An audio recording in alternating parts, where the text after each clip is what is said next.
This is the Therapy Chat Podcast with Laura Reagan, lcsw-c.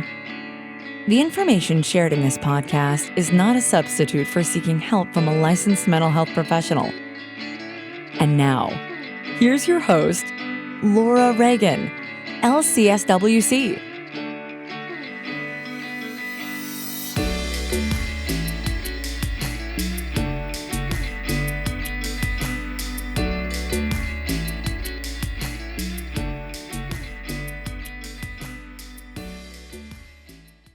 Hi, welcome back to Therapy Chat.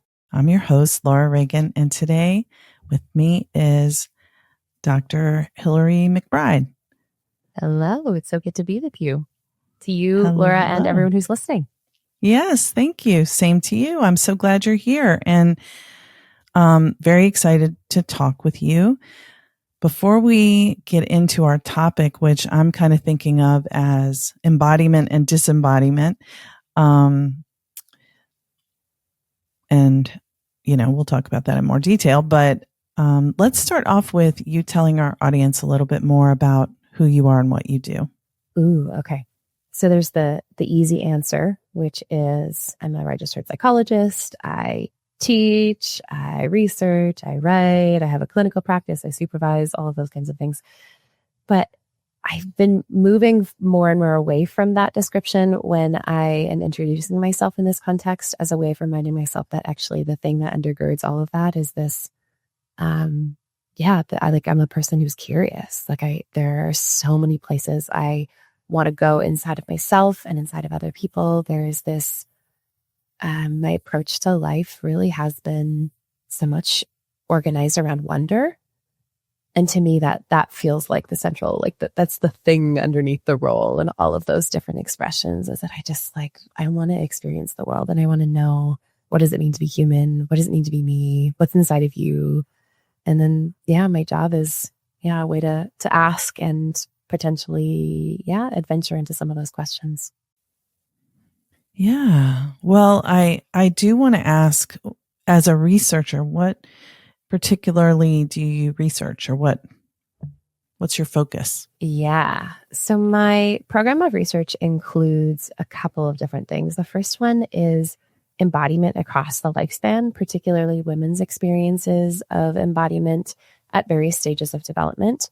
And so that has been part of my program of research since early on in grad school.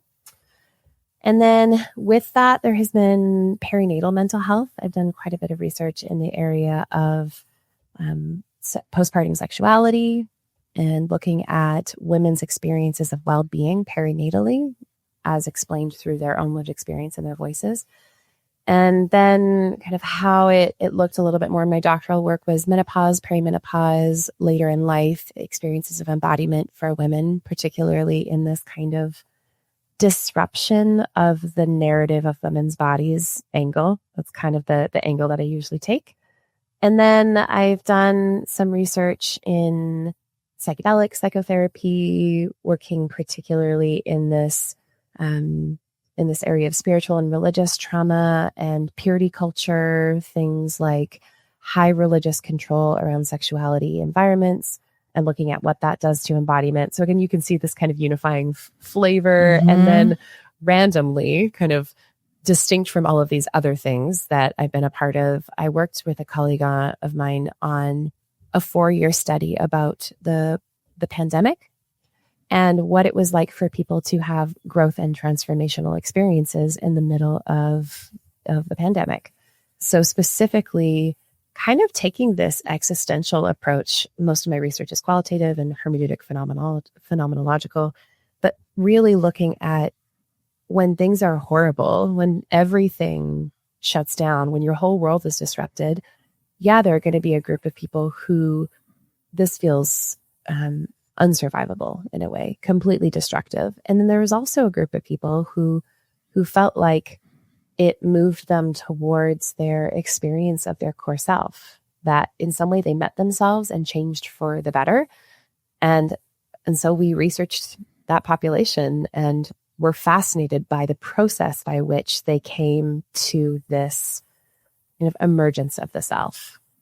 So that sits outside some of my other research, but yeah, body stuff, right? Looking at what does it mean to be a body? How do we disrupt the cultural narratives of bodies? How do we reclaim and remember ourselves as bodies in a way that gives us access to agency, power, connection, freedom, and of course, like good mental health outcomes, that too. And good sex. Mm-hmm. Yeah.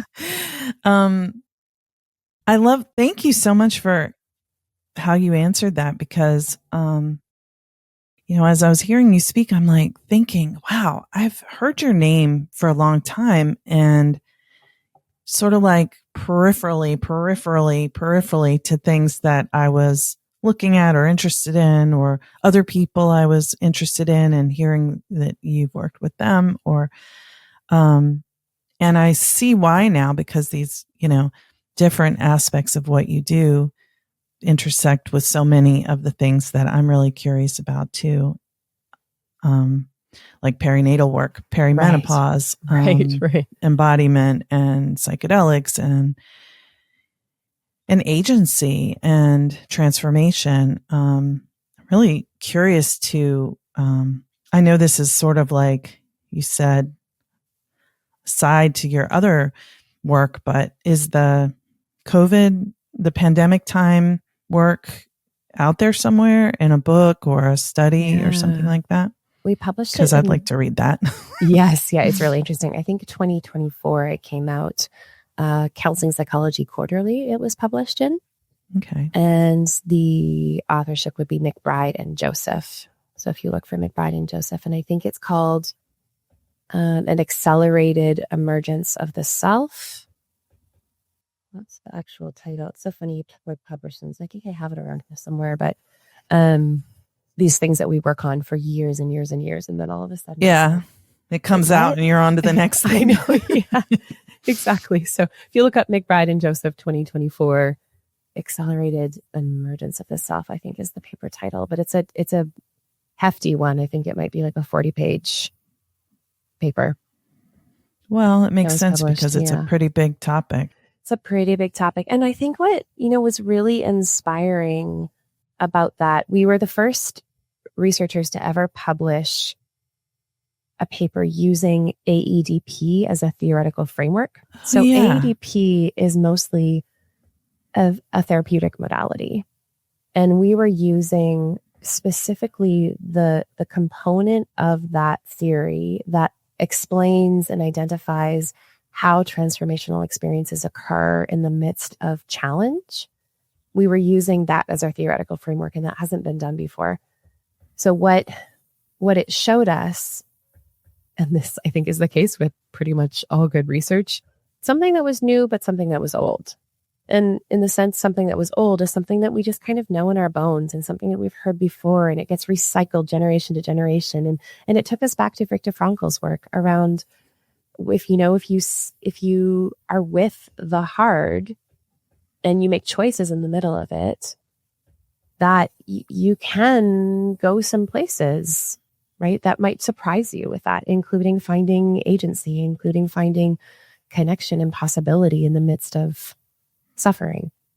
So we have the findings, I think, really highlight what most of us need to know on some level, which is that if we stay with the feeling, and we stay with the feeling long enough, and we're supported to do that in an embodied, experiential, and likely relational way, that there is something that's underneath the feeling. And the thing that's underneath the feeling might be a core true sense of what we need, of what we know, of what we need to face. Because what we found in the research was people's worlds were disrupted. And I mean, so much.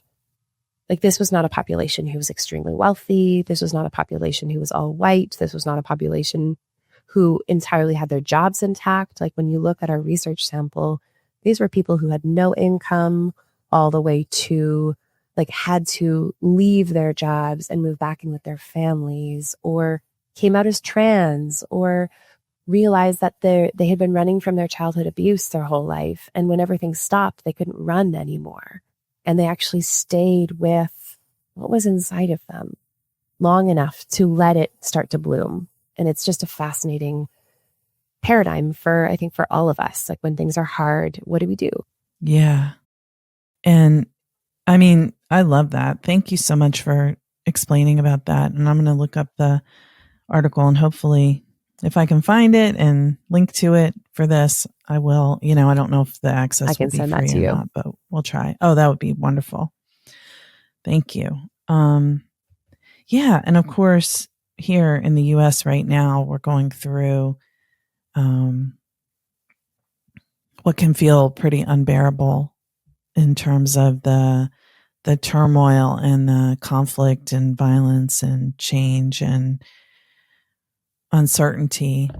And so once again, just like during the pandemic, which, is still going on, is, how do we, life is not just fun and games. It's not just go shopping and, get rich. It's hardships.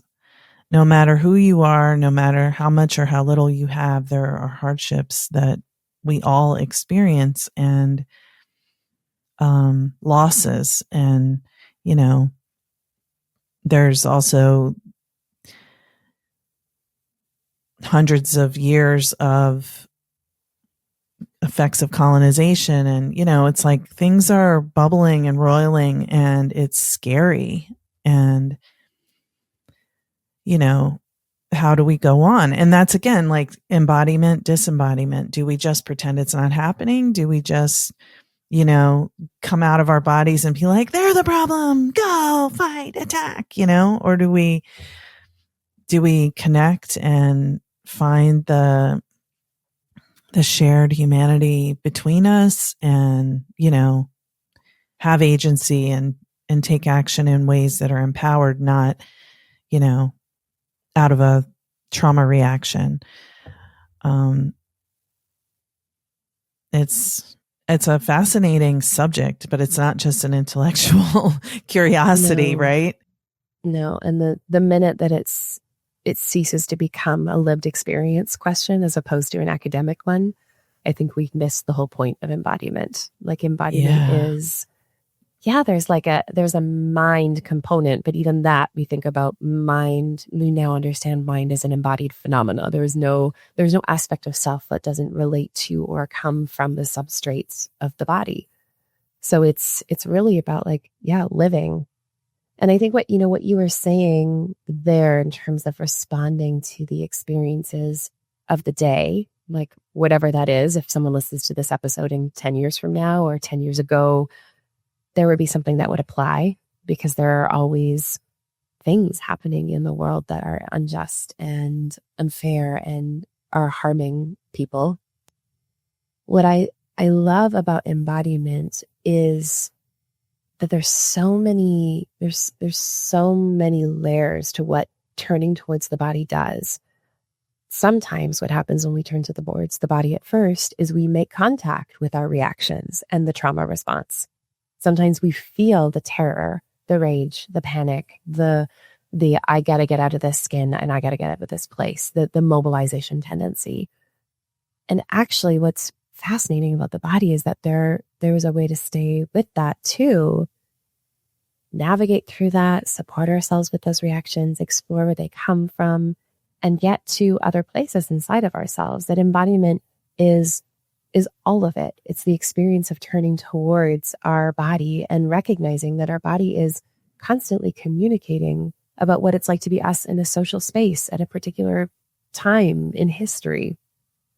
And I like to include those pieces because I think when we have a really rudimentary understanding of embodiment, we think it means maybe like ecstatic dance or like someone who just is always following their impulses. And we forget about embodiment as being this complex, evolving, changing experience of being a self in a world that is always complex and evolving and changing around us. There is no body that is not also telling a cultural story. And as culture changes, it also changes to be what it feels like to be us. So to add on to what you said, maybe you can share some insight here. I mean, we are just meeting today for the first time, but I'm a somatically oriented trauma therapist myself. However, the ways that we are approaching somatic work and the background we bring in it and our experience with clients and our, just experience in general all factor into, it's not like everyone who's somatically oriented is all the same or knows the same stuff. So, Right, yeah. But I feel like one thing that I would like for our listeners to hear is that when we think of somatic therapies, we often think of, you can only access or you can only heal what's held in the body by working with the body, which kind of implies like there's bad stuff in there, you have to get it out, which is very, I think reductionistic, because what you're sort of naming is, or what at least came up for me when you were speaking, is that there's more in here than just the pain too, or the trauma reactions, or the terror, like you said, that's there. But there's also I'm trained in sensory motor psychotherapy, and they talk about like the integrative capacity of the body but it's not just like bringing that experience in that was disconnected. It's also about like a physical sensation that you can experience when you do get to where that is. It's like there's something else, there's more there with it too. So it kind of fills in something that was like blocked off, that can be pleasurable, joyful, a physical sense of well-being and empowerment that I literally, the first time I experienced that, I was like, why do I feel so good right now? This is weird. And also, why don't I feel like this all the time? Like, Right. This is such a great, like, it's so hard to explain, but it's like, and it was really just in a training where in one moment you're, recalling I was recalling where I tripped and fell in the street. It was something light. And then, the helping me up from from like physically acting out the fall, and then helping me up. And suddenly my body was flooded with endorphins, and I was like, what? My cognitive mind was like, what in the world is happening right now? This seems completely new. Right. So it's just so fascinating what all is in here and what all can be available and accessible. I'm hearing what you're saying through the lens of somebody who works with a population who's experienced religious and spiritual trauma. Because I think sometimes, regardless of how much we might not identify ourselves as religious, or we might not see religion and psychotherapy, even somatic therapy, as being similar, sometimes this archaic, over-spiritualized approach to healing that we might have heard of in some religious contexts translates to somatic work in particular, and that being like the exorcism model. The idea that there's something inside of you, it's bad, and if we just stay with it long enough and put enough pressure on it, it's going to come out. And I think then it won't be there anymore. And then it won't be there anymore. And these models and ideals of healing that highlight, one, like healing should be seen as an off-on switch, which is just absurd. Like, ooh, you do the work and then it's over. The other piece of it too, which really implies like, oh, if you haven't gotten through it, you haven't done enough work and you're not good enough. Essentially, you haven't demonstrated faithfulness, not in this context to a religious framework, but to your therapeutic modality. And I think it can be really ableist, and it can be really problematic and blaming of people. So when you talk about being connected to the other stuff inside, I think that that's really the approach that we need to have to somatic work and understanding any kind of trauma work, which is there is always good. There's always the capacity to heal and rewire and reorganize and feel good and feel pleasure. And there is so much right about us. And that is even more true than any of the stories of pain or the places that feel stuck that we carry inside. And again, that comes, I'm weaving together a couple of theories when I say that, but the homeostatic self-correcting mechanism, which implies that our body is always organizing us towards homeostasis. It's the thing that's happening why we sweat when we're hot, right? Our body just knows how to take care of us. And sometimes the way that it takes care of us, we've conflated with pathology, and we've given a diagnostic label to, and people have felt shame for culturally and personally. And yet there's genius in the body. Even in the things that kind of appear like dysfunction, there's always a reason for how they are so right. So there's the homeostatic self-correcting mechanism. And then there's the transformational drive, which is the theory that we talk about in that AEDP-based paper I was talking about COVID. But the transformational drive implies that right from the get-go, we have the capacity and we have the foundational ingredients in our nervous system. And particularly when we have our relational needs met, when we have attachment needs met, when we have the conditions around us, the transformational drive can show more of itself, but it is always there. And it is always driving us towards integration, growth, transformation, healing, if you want to call it that, remaking, reorganizing, including, and this is a really simple example, a person who says there's no hope but comes to therapy, right? The example of a person that is evidence of something inside of us that is so right, that in spite of having been hurt, we feel propelled to take a risk with a new person who could hurt us again. Wow. What a mysterious, magical thing that's inside of us, that potential.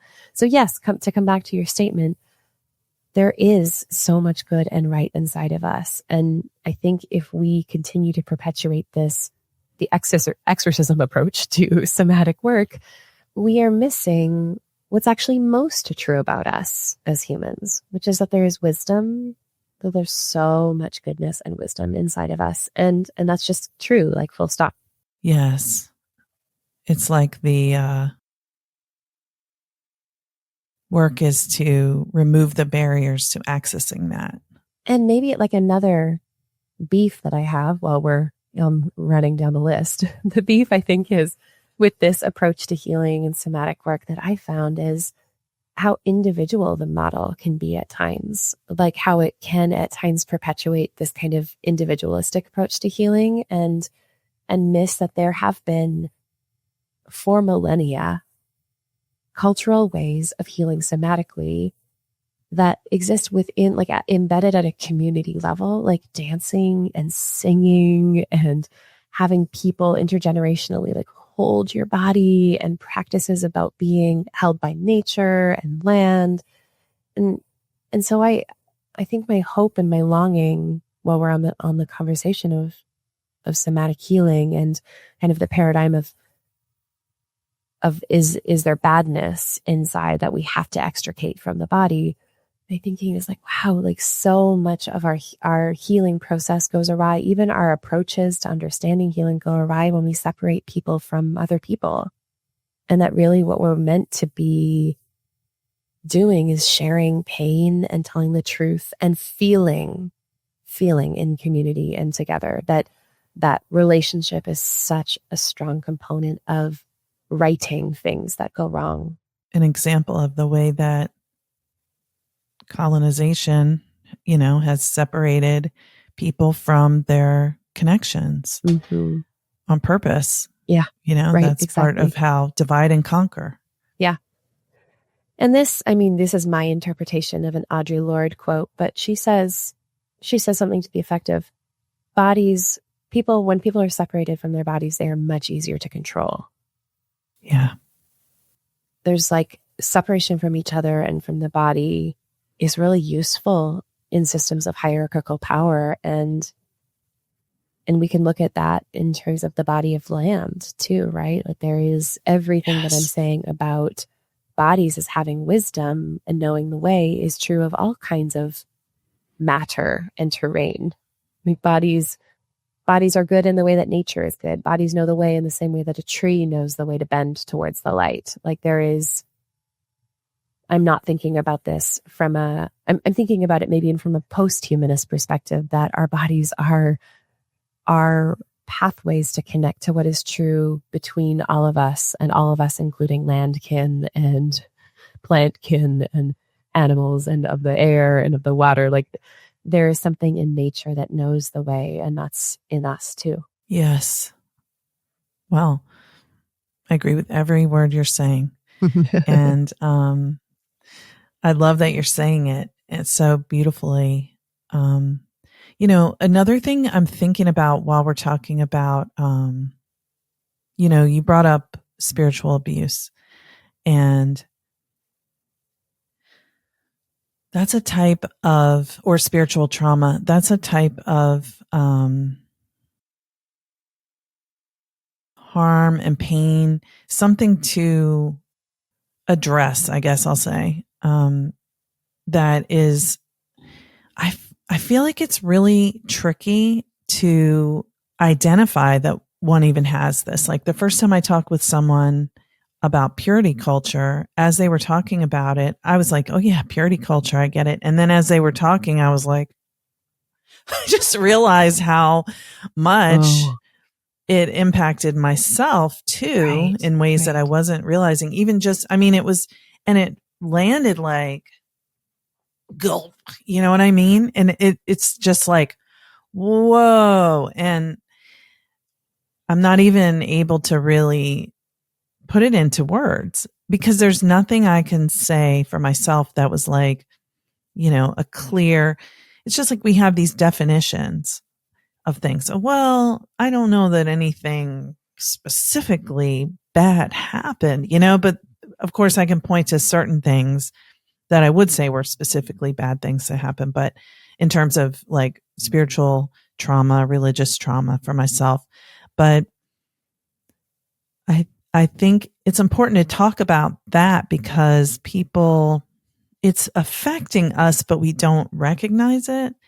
And then we don't know how to explain it or find a way to change what's happening for us. And because it's like so intangible, and it goes along with those nonverbal types of things like oppression and deprivation and lack of attachment needs being met, that what didn't happen, what didn't happen, or what did happen that was just so much like the water that we're swimming in, is it's really hard to even define within ourselves that that there's a need to address something. Mm-hmm. Yeah, it's so nebulous. It's so ever present and unnameable. But I think unless a person has specifically experienced a acutely distressing religious de-identification process, where a person has deconstructed their faith or has moved away from religion and done the slow, painful work of pulling those things apart, or has been exiled from a community in a kind of immediate way, it's really hard to put our finger on how ubiquitous spiritual trauma is. And I think, in my most recent book, Holy Hurt, which came out not that long ago, one of the arguments that I end up making is that the absolute rampant and, again, ubiquitous nature of spiritual trauma, particularly in North America, comes from the foundation of there being white bodies on indigenous land. Like when we actually trace that back, where does colonization come from in terms of North American history? It comes from the doctrine of discovery. It comes from the church and the state making a decision that lands were undiscovered and that they needed to be claimed and conquered for God. And that really, like that doctrine, gave people the impetus and, according to them, the right to come and colonize this beautiful land that had been inhabited with rich history and tradition. And so when I think about like, gosh, why is this so baked into so many people's experiences? It makes sense. Like it's part of the fabric of why whiteness exists on indigenous land. So that must, in terms of creating a foundation for things, filter through so many of our systems. And just to be clear, when I'm talking about spiritual and religious trauma, like there's a couple ways that I talk about it. The first one, I really like a definition that comes from something I'm pulling from a scholar named Michelle Panchuk. And she talks about how religious and spiritual trauma is connected to, any event where the trauma is connected to a person who's a stand-in for God or is interpreted through the lens of a theological framework. So even, for example, if somebody was told growing up, bad things don't happen to you unless God wants them to, and then a really awful or horrible thing happens, and their only meaning-making structure is that God wanted this to happen, then there is considered there's a divine causality to their trauma, which, I mean, how do you go on after that? Like, it's so painful. So anytime somebody uses religious meaning making, even in terms of processing their trauma or making sense of it. But the argument that I make in the book is that I don't think that there's a trauma that isn't spiritual trauma, because when we understand trauma as like this kind of fragmenting process that happens because of overwhelm and the inability to cope, and again, not because of failure of us, but because the situation was too much or not enough.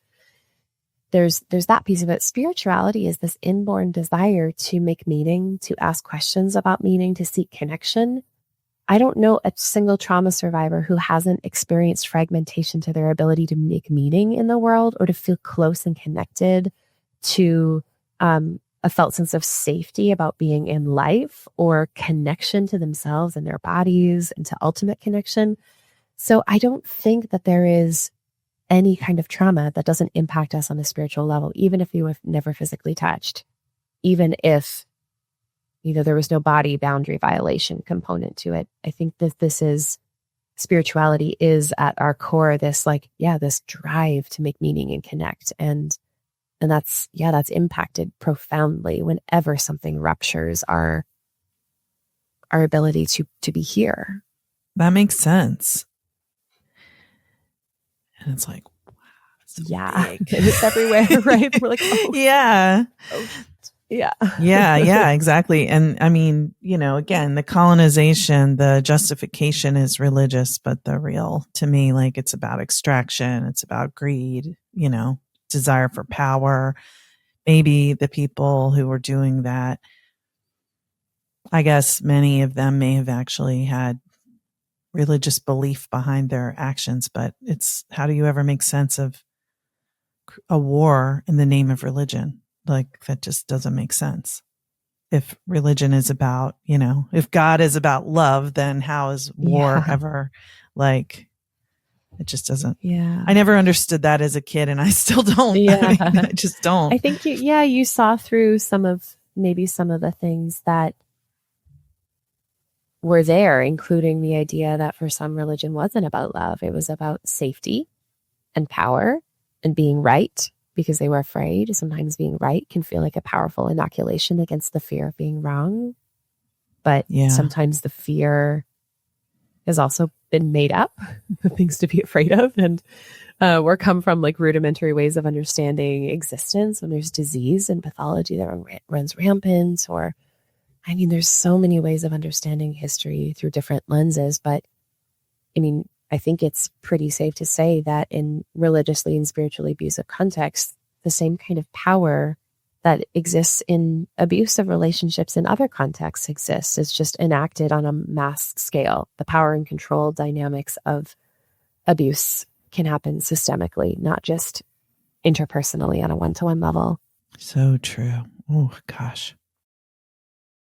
Well, I know we don't have a lot of time left, and there were two things that we wanted to talk about that we didn't really get to, but Do you have like a few more minutes and we can Let's just do it. kind of touch on those? Okay. So one is it really all ties together with this disembodiment, embodiment discussion. Like, I know you have a podcast called Other People's Problems, and I believe season 5 is coming out soon, right? May 12th. Yeah. Okay. Yeah. So this will be released kind of close to that. And you share from therapy sessions on your podcast. So I'm really curious. I told you about this before we started, that for me, something I've been curious about is how people who desire to share their story and want to help others through sharing their story can do so in a context where it's also holding in mind their safety, their emotional safety, because I feel often in trauma, we have this urge we want someone to hear, we want someone to understand. And it's not always, sometimes there's like a backlash later. So on many podcasts where there's no therapeutic container whatsoever, people are going and sharing the worst thing that ever happened to them. And then what happens after that? So I'm curious how you hold that on your show, being a therapist yourself. This is such an important dynamic because I think it highlights the tension inside of me as a clinician who's both a traumatologist and feminist in orientation, to think about everybody having a right to self-govern in terms of how they disclose their story and how they talk about it, and having agency to make choices about what could potentially be therapeutic for them, while also thinking about safety and how sometimes we don't necessarily know how we're going to feel down the road. Like you said, like there could be some internal backlash, or are we feeling prepared enough to manage what will happen if we feel exposed in a way that we're not necessarily ready to be exposed? And can we always make those decisions for ourselves when we're stuck in a reenactment loop, or we're just trying to please someone?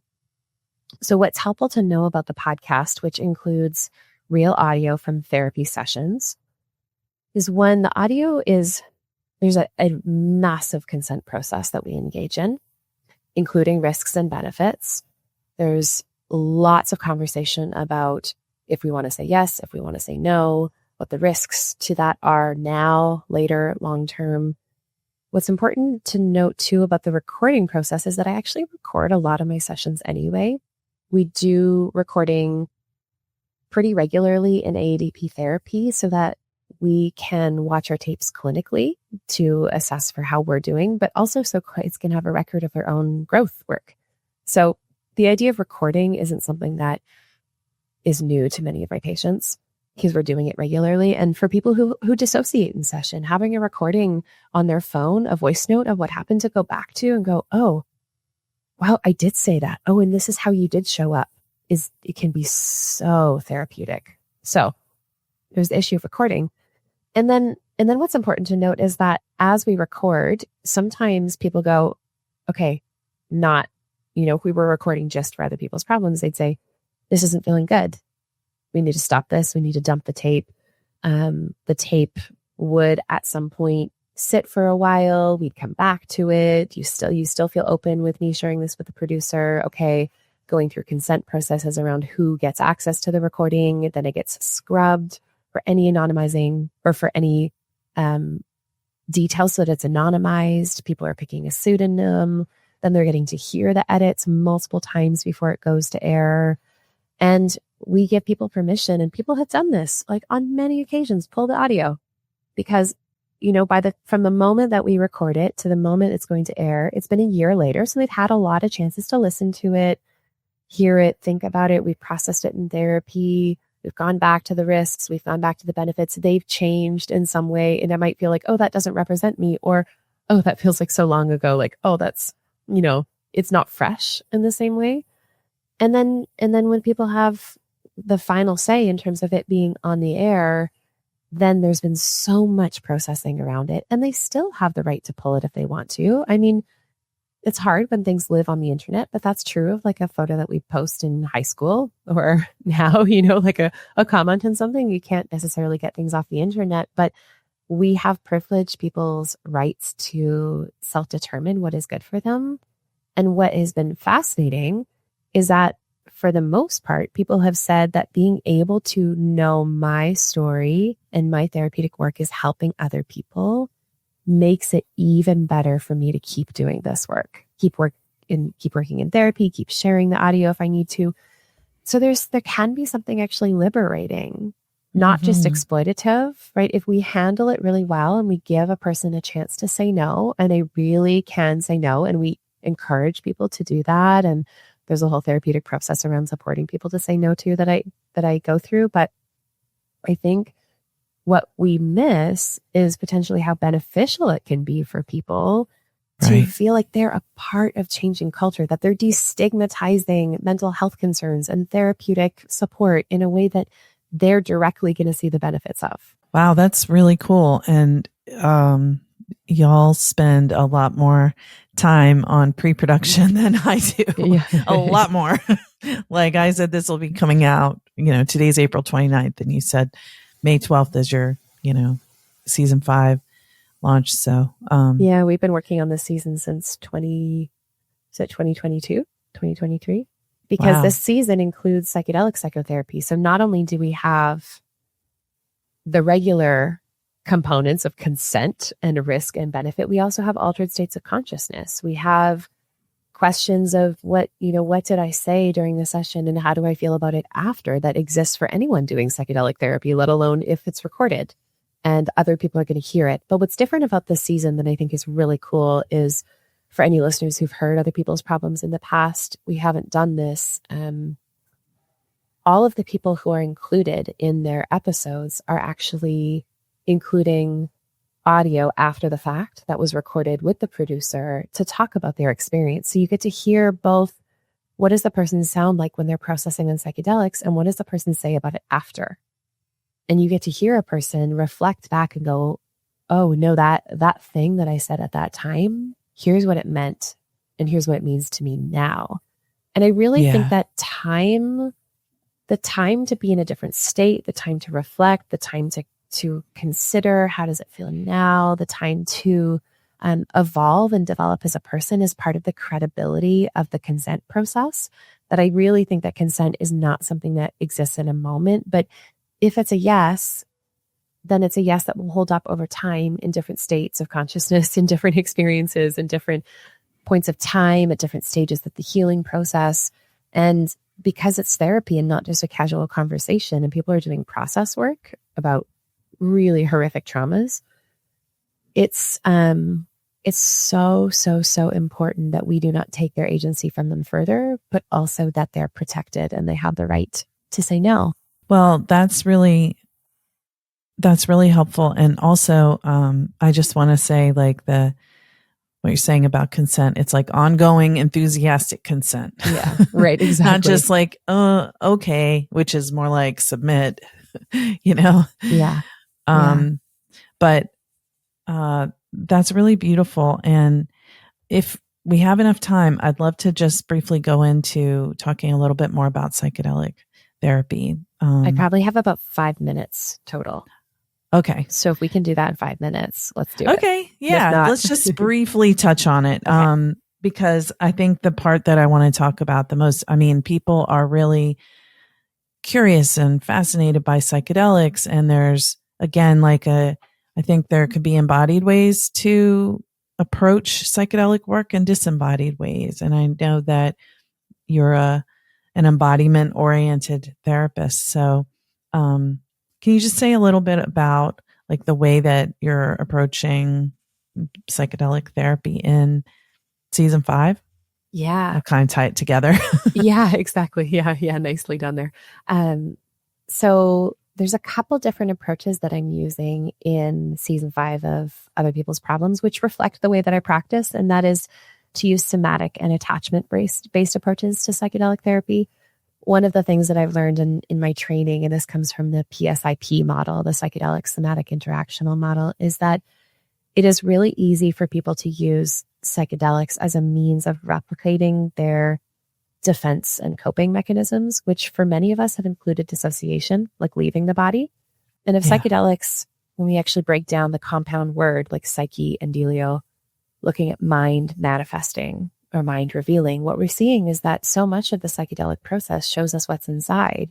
And if what's inside has been, I'm going to get away to manage this, it is possible for people to engage in psychedelic therapy and just replicate their dissociative process. Just go away, just go transpersonal, which I don't think is bad or dangerous or shouldn't be desired even on some level. But I think when we're looking at it from a therapeutic perspective, or when we're looking at it from a trauma processing perspective, it may be one of the reasons why people kind of stay stuck in their process after big journeys, is because they're not integrating in the medicine experience, the mind-body connection, but there is actually like a going away from the body that happens, or going away from relationship, which is one of my beefs with so many of the actual clinical models of psychedelic therapy that we use, which are put your eye shades on, put the music on, and be on your own, which for some people might feel like exactly what it was like to be in a childhood of neglect.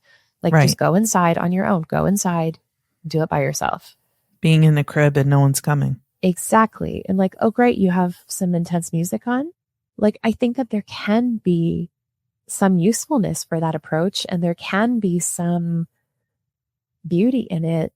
But like any good therapy, we're not prescribing a form of treatment that is a panacea for every presenting concern in every nervous system, which means if we don't know how to adapt to work with the person who has neglect trauma or complex trauma in a way that brings them into the body and into relationship and works with transference, then we might just be saying, do the thing you always did to survive, which isn't going to help someone get a new place, even if they get connected to be all, which again can be so powerful and beautiful. So what you're hearing on the episodes is really deep attachment somatic work, which is coming back to where we started.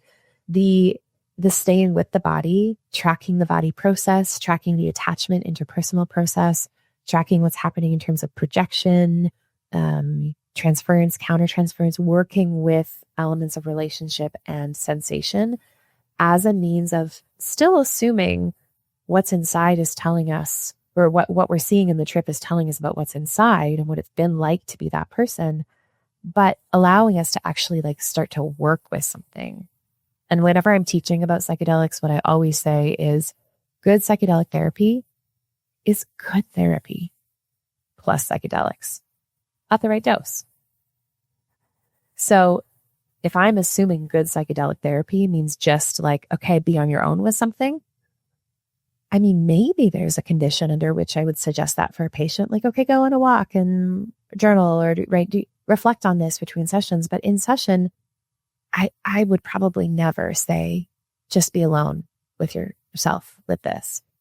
So good therapy, I think, includes connection and includes felt sense and inner tracking and noticing with the body.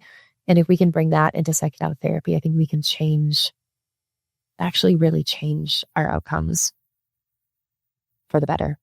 Thank you. That was a lot to be able to speak to so succinctly. So I really appreciate that. And I hope that when people are listening to this, it's just thought provoking about, like, how can therapy be? And, what could be possible for myself instead of this, we just have this certain way of thinking about therapy is I go to someone, they fix me, maybe I lay on a sofa, they might talk, they say, tell me about your mother or whatever. Right. And there's so much more than that available. So, Hillary, where can people find what you're doing? So you can find me on my website, in places I'm speaking or events that I'm hosting, HillaryLMcBride.com. I'm also probably most active on Instagram, Hillary Leanna McBride. You can hear Other People's Problems, season 5, or every other season prior to that. And I've got a number of books. You can find those on my website or anywhere that you buy books. Awesome. Thank you so much for being my guest on Therapy Chat today. It was such a pleasure. Thanks for having me, Lauren. Thanks for everyone who was listening along. Thank you for listening to Therapy Chat with your host, Laura Reagan, LCSW-C. For more information, please visit therapychatpodcast.com.